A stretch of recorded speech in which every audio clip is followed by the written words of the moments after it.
नमस्कार, सी न्यूज़ भारत देख रहे हैं आप। मैं हूं अखिलेश पांडे। वक्त हो चुका है न्यूज़ बुलेटिन का। इस बुलेटिन में हम जानेंगे कि कहां बदमाशों ने चुराई गार्ड की बंदूक। आगे जानेंगे कि कहां हुआ शस्त्र फैक्ट्री का भंडाफोड़। इसी क्रम में रुख करेंगे अगली खबर की ओर और जानेंगे कि कैसे लगातार हो रही बारिश से नवरात्रि मेले और नवमी पूजन के कार्यक्रमों में आ रही है बाधा। ऐसी और भी तमाम खबरों पर आइए विस्तार से करते हैं चर्चा।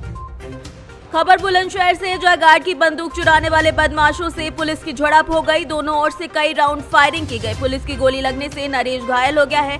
नरेश का साथी विनोद भी पुलिस ने घेराबंदी कर उसे गिरफ्तार कर लिया है। आरोपियों से चोरी की गई बंदूक, एक तमंचा, 3 जिंदा और 3 खोखा कारतूस बरामद किए गए हैं। नरेश की दर्जनों आपराधिक मामले बताए जा रहे हैं। बीते दिनों आरोपियों ने सिकंदराबाद से एक बंदूक चोरी की थी। सिकंदराबाद पुलिस की कवारा कट पर दोनों बदमाशों से झड़प हुई है। सिकंदराबाद क्षेत्र में 21 तारीख को एक राइफल जो कि एक इंडस्ट्री में लगे गार्ड की थी, वो चोरी हो गई थी। इस संबंध में थाने पर मुकदमा पंजीकृत किया गया था तथा थाना सिकंदराबाद की पुलिस को इस घटना के अनावरण के लिए लगाया गया था, जिसके क्रम में आज थाना सिकंदराबाद द्वारा 2 अभियुक्तों को गिरफ्तार किया गया है, जिसमें से एक अभियुक्त दौरान मुठभेड़ गिरफ्तार हुआ है और इसके पास से जो चोरी की गई राइफल थी वो बरामद हुई है और एक अभियुक्त के पास से एक अवैध असला बरामद हुआ है, जो खोखे थे वो बरामद हुए हैं और साथ ही साथ जो अभियुक्त मुठभेड़ के दौरान पकड़ा गया उसका लंबा चौड़ा आपराधिक इतिहास है। लगभग उस पर 17 के करीब मुकदमे दर्ज हैं। इन दोनों अभियुक्तों से पूछताछ करते हुए इन्हें न्यायिक अभिरक्षा में भेजा जा रहा है और इस टीम को इतनी जल्दी सकुशल इस लाइसेंसी शस्त्र की बरामदगी करने के लिए 25,000 रुपये का इनाम भी दिया गया। बुलंदशहर से सीनियर संवाददाता नितिन सिंह राजपूत की रिपोर्ट। थाना अलीगंज पुलिस को एक बड़ी सफलता हाथ लगी है। शस्त्र फैक्ट्री का भंडाफोड़ किया गया है। वरिष्ठ पुलिस अधीक्षक उदय शंकर सिंह के निर्देशन में अपराध और अपराधियों के विरुद्ध चलाए जा रहे अभियान के तहत थाना अलीगंज पुलिस के द्वारा एक शस्त्र फैक्ट्री का भंडाफोड़ करते हुए 2 अभियुक्तों को अवैध असलाह और शस्त्र बनाने के उपकरणों सहित गिरफ्तार किया गया है। एटा से सीनियर संवाददाता लखन यादव की रिपोर्ट। कासगंज में सावर ब्लॉक प्रमुख के खिलाफ डीएम को अविश्वास प्रस्ताव पत्र सौंपा गया। 52 से ज्यादा क्षेत्र पंचायत सदस्यों ने प्रस्ताव सौंप कर उठाई मांग। बीजेपी के पूर्व विधायक के बेटे हैं कृष्ण प्रताप। ब्लॉक प्रमुख पर लगाए गए क्षेत्र पंचायत सदस्यों ने बेहद गंभीर आरोप। राजकुमार जी, आज जो डीएम ऑफिस आए किस संबंध में आए?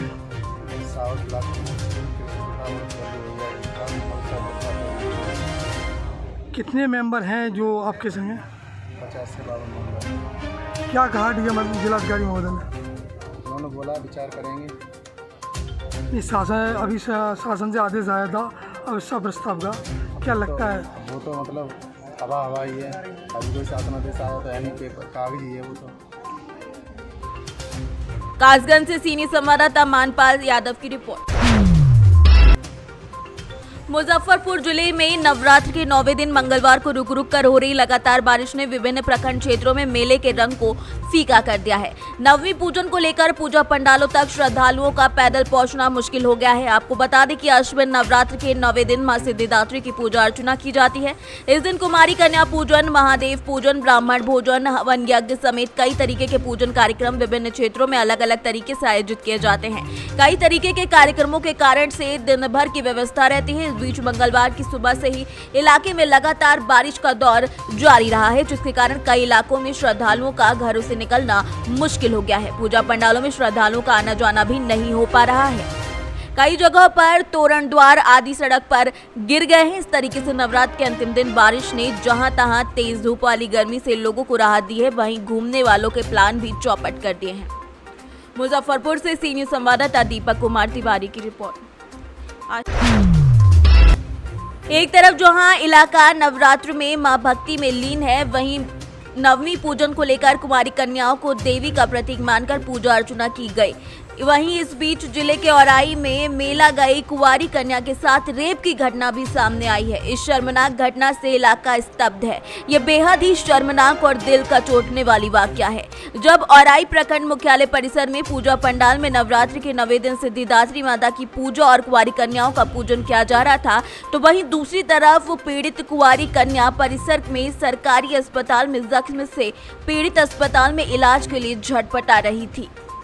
बताया जा रहा है कि औराई थाना क्षेत्र के गांव में पीड़ित कन्या दुर्गा पूजा मेला देखने गई थी। भाई के साथ लौट रही थी। 2 बाइक सवार युवकों ने उसका अपहरण कर लिया।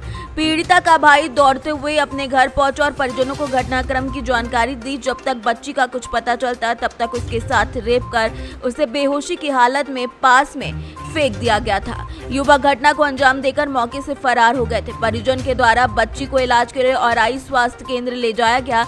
घटना बीती रात की बताई जा रही है। पीड़िता की स्थिति नाजुक होने की वजह से उसे मुजफ्फरपुर के MCH रेफर कर दिया गया है। रोड पर माया मित्रा उस लड़की 4 लड़की भागा, 1 लड़की पकड़ा गई। उसको गाछी में लेके उसे बलात्कार किया।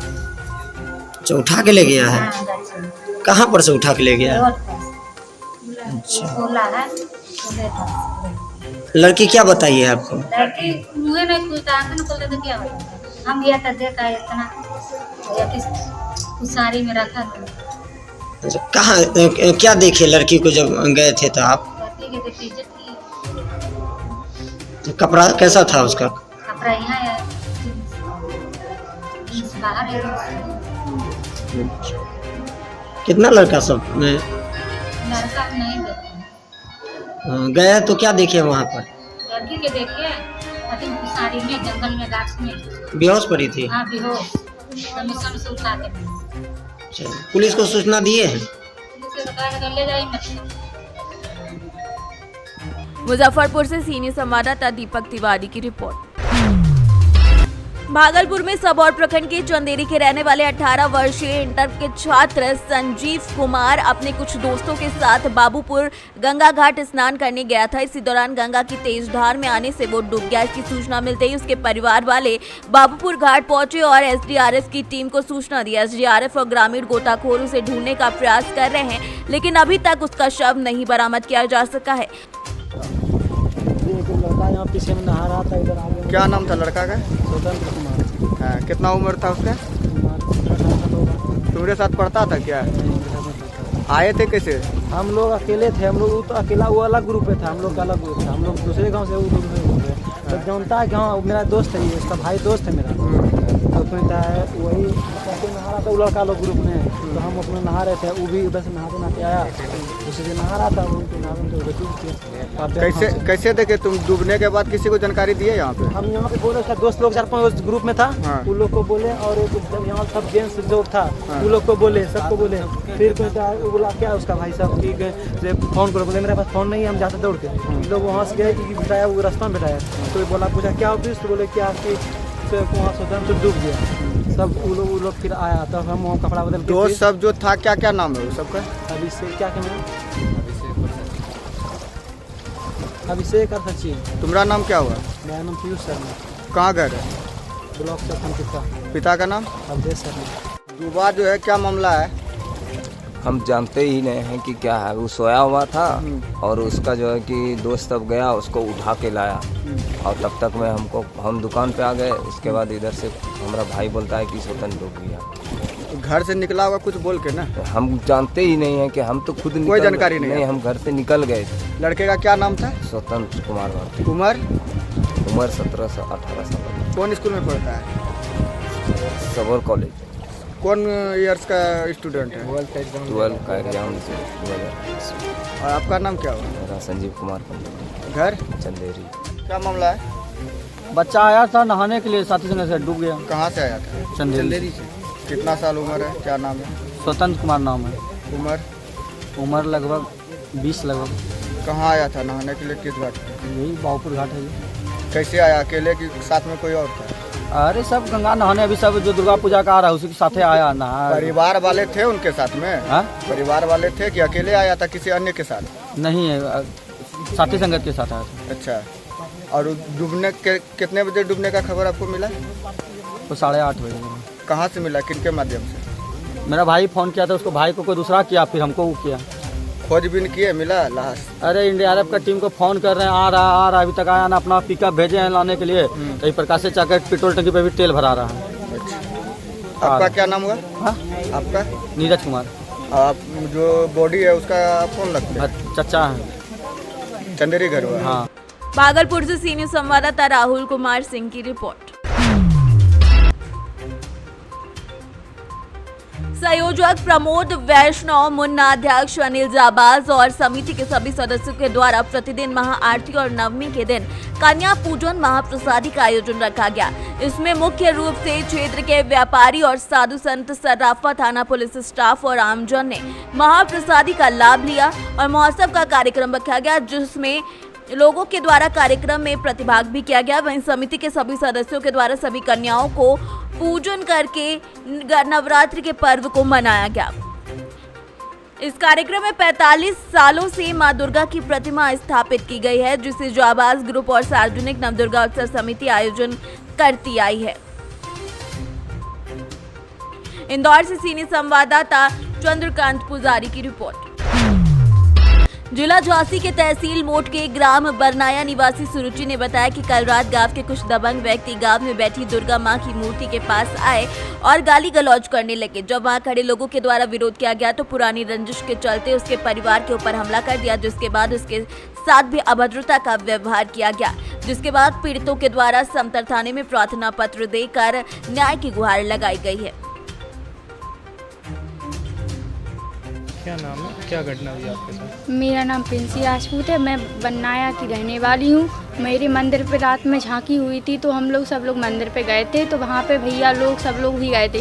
तो मतलब कुछ लोग आके धमकी देने लगे भैया को कि मैं तुम्हें मार डालूंगा, मतलब ऐसी कुछ धमकी देने लगे। तो भैया गए, मतलब पापा के पास चले गए। तो वो लोग आके भैया को मारने लगे। हम लोग बीच बचाने में गए तो मेरा हाथ पकड़ के मुझे पूरा घुमा दिया ऐसे। मेरी चेन निकाल के मतलब फेंक पता नहीं कहाँ कर दी, और मतलब कपड़े भी मेरे ऐसे हो गए थे, मतलब कुछ देखा नहीं। फिर हम लोग रास्ते में आ रहे थे तो मतलब रास्ते में आकर भैया को फिर से मारने लगे। तो हम लोगों ने फिर से बचाव किया। तो वो कहने लगे कि मतलब इनकी लड़कियों को उठा के ले जाएंगे, मतलब धमकी देने लगे। और भैया को कहने लगे कि नहीं तो हम जान से ही मार डालेंगे। संदीप राजपूत ग्राम बरनाया के रहने वाले हैं। हम कल मंदिर पे गए थे, झांकी थी। तो वहाँ पे गांव के कुछ दबंग लोग आए और मंदिर पे आके हमसे बोले तुझे ज़्यादा नक्शेबाजी चढ़ी है। मैंने बोला क्यों, मैंने क्या किया है? बोले साले तुम्हारी नक्शेबाजी 2 मिनट में उतर जाएगी। तो हम गए अपनी भैया के पास जा रहे हैं। हम तो अपने भैया के पास पहुँचे तो वहाँ भैया के पास आके बोले दोनों को मारो। तो आके सीधे मुझे मारने लगे और माँ बहन की गाली देने लगे। और माँ बहन की गाली दे बहुत ज़ोरों से मारा, सर में बहुत मारा डंडे, और वो लोहे का जो तार रहता उसको हाथ में बिधा के पिठी में मारे बहुत ज़ोरों से। लोगों ने आपके ऊपर हमला किया, क्या आप उन लोगों का नाम जानते हैं? हाँ, हम लोगों का नाम जानते हैं। विश्वनाथ सिंह, करण, हुकुम, पपी और मुन्ना मुखिया। इन लोगों के द्वारा हमें जान से मारने की धमकी दी गई और राइफल से उड़ाने की। इसकी शिकायत आपने संबंधित थाने में? हाँ, हमने हाल किया 112 नंबर पे कॉल की। थाने से दरोगा जी आए थे, घर पर पहुँचे थे, उन्होंने तहरीर दी थी। एसओ साहब ने अभी तक कुछ नहीं कहा है। अभी एसओ साहब अंदर खोज कर रहे हैं। झांसी से सीनियर संवाददाता शुभम त्रिपाठी की रिपोर्ट। रोहतास जिले से एक बड़ी खबर सामने आई, जहां शिवपुर गांव में सामने आई तेजाब अटैक की घटना, जिसमें 3 लोग झुलसे हैं। विक्रमगंज थाना के शिवपुर गांव में तेजाब अटैक की घटना सामने आई। इस घटना में एक ही परिवार के 3 सदस्य बुरी तरीके से झुलस गए हैं। तीनों सदस्यों को इलाज के लिए सासाराम के एक निजी अस्पताल में भर्ती कराया गया है।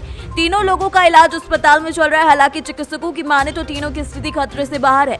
घटना के बारे में बताया जा रहा है कि शिवपुर गांव में कुछ असामाजिक तत्वों के द्वारा खिड़की के माध्यम से तेजाब फेंक कर एक परिवार को निशाना बनाया गया। खिड़की के बगल में ही परिवार के 3 सदस्य सो रहे थे और तेजाब से तीनों सदस्य झुलस गए। आनंद फानंद में उन्हें इलाज के लिए जमुहार के एक निजी क्लिनिक में भर्ती कराया गया है। लेकिन इनमें से बड़ी दुर्भाग्य की बात यह है कि सूचना मिलने के बाद भी कोई भी यहां पर पीड़ितों की सुध लेने नहीं आया और न ही इसमें किसी भी तरीके की कोई प्राथमिकी दर्ज की गई है। घर कहाँ है आपका? तेजाब कौन फेंक दिया? नहीं देखा है कौन 9 बजे रात का फेंक के चला। किसी को भी नहीं देखे हैं? ना कंप्लेन नहीं किए हैं? कहे ओ क्या हुआ, कार्रवाई नहीं हुआ? कार्रवाई नहीं। कौन सा थाना है आपका? रोहतास से सीनियर संवाददाता पंकज की रिपोर्ट। उत्तर प्रदेश के जनपद संबल के सपा मुखिया मुलायम सिंह यादव की बीमारी के बाद सेहत याबी के लिए सपा सांसद ने अपने निवास पर हाथ उठाकर दुआ की।